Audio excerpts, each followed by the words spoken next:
Vendredi 2 avril de l'an 2021, mesdames et messieurs, ravi de vous retrouver dans cette nouvelle édition sur IK-TV. Voici les grandes lignes. Deuxième conseil restreint de l'Université des Kara, tenu mercredi 31 mars dernier. Vous suivrez le développement dans ce journal. Toujours dans cette édition, le comité décanal de la Faculté des sciences économiques et de gestion FASEG dresse le bilan des activités menées au cours de l'année académique 2019-2020. Et pour finir, campagne de vaccination anti-Covid au personnel de plus de 50 ans à l'Université des Kara. C'était les grandes lignes. Encore une fois, bienvenue.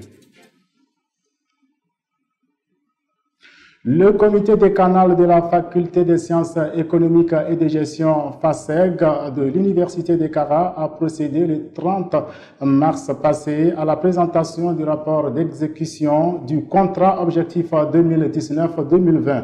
C'était au cours d'une réunion via Zoom présidée par professeur Komla Sanda, président de l'Université des Kara. Plus de détails dans ce reportage réalisé par Claudette Stalo.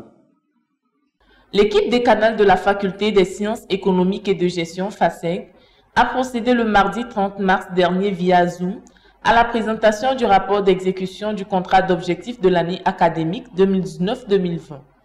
Cette présentation a été suivie par le professeur Komla Sanda, président de l'Université de Kara, M. Tommy Razo Chalim, doyen de la dite faculté, des enseignants-chercheurs, des directeurs et chefs des services centraux de l'université.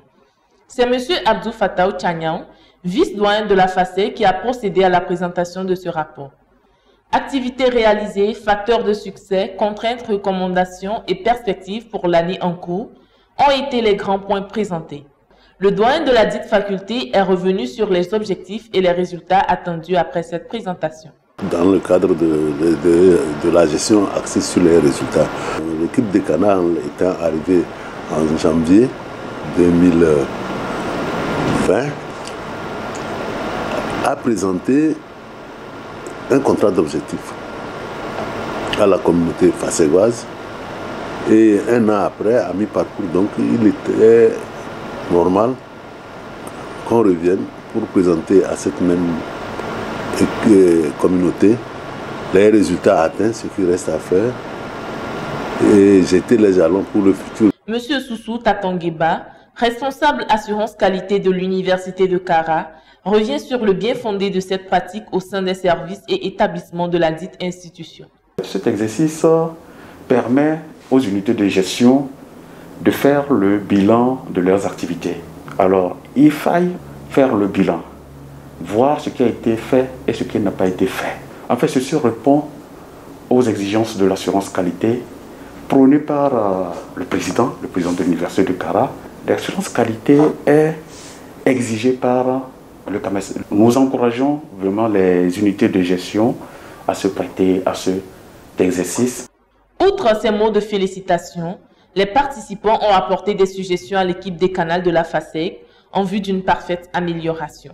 Le conseil de l'Université de Kara s'est tenu le mercredi 31 mars 2021 dans la grande salle du conseil à la présidence de l'Université de Kara, 6 Apia. Cette rencontre a été présidée par professeur Komla Sanda, président de la dite institution. Faire le point sur les activités pédagogiques du semestre Harmattan, des parcours licence et master, puis adopter un calendrier actualisé pour le reste de l'année académique 2020-2021. Tels sont entre autres les différents points débattus lors de cette rencontre de travail. Face à la situation liée à la COVID-19, les autorités universitaires ont pris des dispositions pour la continuité des activités pédagogiques, notamment la dispensation des cours en présentiel et en distanciel. Après le démarrage des cours hybrides en janvier dernier, il ressort de cette nouvelle méthode ce qui suit. À la flèche, pour le parcours licence fondamentale comme professionnel, le taux d'achèvement des cours et des évaluations varie de 51,16 à 83,33%.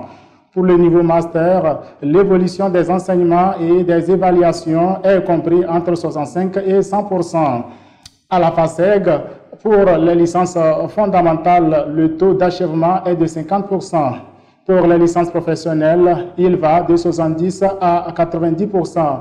Pour ce qui est du parcours master professionnel, le taux va de 25 à 40%. À la FDSP, pour le parcours licence, le taux d'achèvement varie de 65 à 72%. Pour le niveau master, le taux d'achèvement est de 72,6%. À la FAST, pour le parcours licence fondamentale et les masters, le taux d'achèvement est de 57%. Pour les licences professionnelles, 66%. À la FSS et à l'ISMA, pour le parcours licence, ce même taux va de 27 à 55%. Pour ce qui est du niveau master, le taux d'achèvement va de 22 à 66%.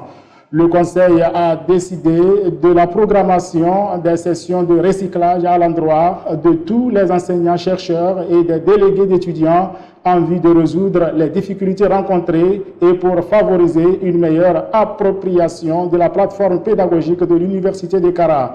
Le Conseil de l'Université de Kara a, pour finir, statué sur la période de congé de Pâques qui s'étend du 4 au 11 avril 2021. Santé à présent, les enseignants personnels administratifs, techniques et de services âgés de 50 ans et plus ou moins de 50 ans souffrant d'un malaise chronique ou encore du surpoids ont bénéficié ce vendredi 2 avril 2021 du vaccin contre la COVID-19 AstraZeneca. Cette séance de vaccination s'est déroulée au centre médico-social de la dite institution en présence du professeur Komla Sanda, président de l'Université de Kara et du directeur régional de la santé de la Kara, Dr Sibabi Agoro. Plus de détails dans ce reportage réalisé par Nouratou Biao. La campagne nationale de lutte contre la COVID-19 poursuit son bonhomme de chemin dans la préfecture de la Kosa. Après les enseignants-chercheurs et les étudiants de la faculté des sciences de la santé de l'Université de Kara, ce fut le tour du personnel âgé de 50 ans au moins de la dite institution de recevoir la première dose du vaccin AstraZeneca. Les cinquantenaires concernés donc par cette vaccination ont tous répondu présents au centre médico-social de l'Université de Kara. Le professeur Komla Sanda, président de l'Université de Kara, salue l'engouement et l'intérêt que les uns et les autres ont porté à cette campagne de vaccination. Je voudrais saluer le leadership de son Excellence, Monsieur le Président de la République, dont un des soucis majeurs est la santé des Togolaises et des Togolais. Lui exprimer la profonde et déférente gratitude de toute la communauté universitaire de Kara et la mienne propre pour avoir permis que les populations togolaises accèdent à cette chance de résilience contre la COVID-19 à travers la vaccination. Je joins aussi à ces remerciements le ministre de l'Enseignement supérieur qui a exhorté les universités publiques à prendre les dispositions pour que ces vaccinations se fassent. Aujourd'hui, la seule solution officielle à l'international, c'est le vaccin. Lorsqu'on n'a pas d'autres moyens, il faut avoir l'intelligence de recourir aux moyens qui sont disponibles. Donc j'invite tous les concernés à venir se faire vacciner. De l'engouement observé à l'Université de Kara, le directeur régional de la santé de la Kara présente la couverture régionale qu'a cette campagne de vaccination et les critères d'éligibilité. Et nous avons vu un engouement très important. Sur 5600 personnes à vacciner, nous avons vacciné plus de 5400 personnes. Vous voyez que la couverture est très bonne. Et aujourd'hui, nous sommes à l'Université de Kara dans le cadre de la vaccination du personnel âgé de 50 ans et plus. C'est pour dire que nous sommes en train de suivre la stratégie nationale qui consistait d'abord à vacciner le personnel de santé en première ligne et ensuite les personnes âgées de 50 ans et plus. Certains membres du personnel ayant bénéficié de cette campagne de vaccination ont bien voulu exprimer leurs sentiments. Ce matin, nous avons eu la chance d'être vaccinés, nous, personnels de l'Université de Kara. Pour cela, nous remercions les premières autorités de l'État, le président de l'Université de Kara, pour cette opportunité. Notons que cette campagne de vaccination a pris en compte au total 167 personnes, dont 38 enseignants-chercheurs et 129 personnels administratifs, techniques et de service. À la suite de cette première étape, une seconde étape sera disponible et destinée au reste des enseignants-chercheurs, du personnel administratif, technique et de service, des étudiants dont l'âge est compris entre 20 et 40 ans et ayant une comorbidité. La bibliothèque universitaire de Kara étend ses prestations de services au bénéfice de sa communauté. En plus des documents physiques qu'elle offre, elle a mis en place une bibliothèque numérique Kern Info. Pour en savoir plus davantage sur cette plateforme, suivez cet élément réalisé par Fortuné Kouyao. Il est une évidence qu'il ne saurait y avoir de véritable formation sans documentation. Ainsi, à l'université de Kara, le fonds documentaire est géré par la bibliothèque universitaire et permet aux différents acteurs d'y effectuer diverses recherches relatives à leur domaine de formation. Dans le but d'offrir une documentation plus variée à la communauté universitaire, l'université de Kara s'est abonnée depuis juillet 2020 à la plateforme KenInfo, une bibliothèque numérique. Les raisons qui ont conduit à l'abonnement à cette plateforme nous sont données ici par Mme Kassan, directrice de la bibliothèque universitaire de Kara. La bibliothèque n'est pas restée en marge de la numérisation. La plateforme KernInfo, c'est justement une plateforme de la documentation numérique. Quand le confinement, pour cause de Covid, est venu nous imposer donc l'immobilisme, donc la plateforme KernInfo a continué à nous offrir ses services. Et cela a permis à bien des chercheurs, bien d'utilisateurs de la bibliothèque de continuer à s'informer, de continuer à utiliser les documents virtuels. Les utilisateurs peuvent avoir accès à la plateforme KernInfo, des étudiants jusqu'au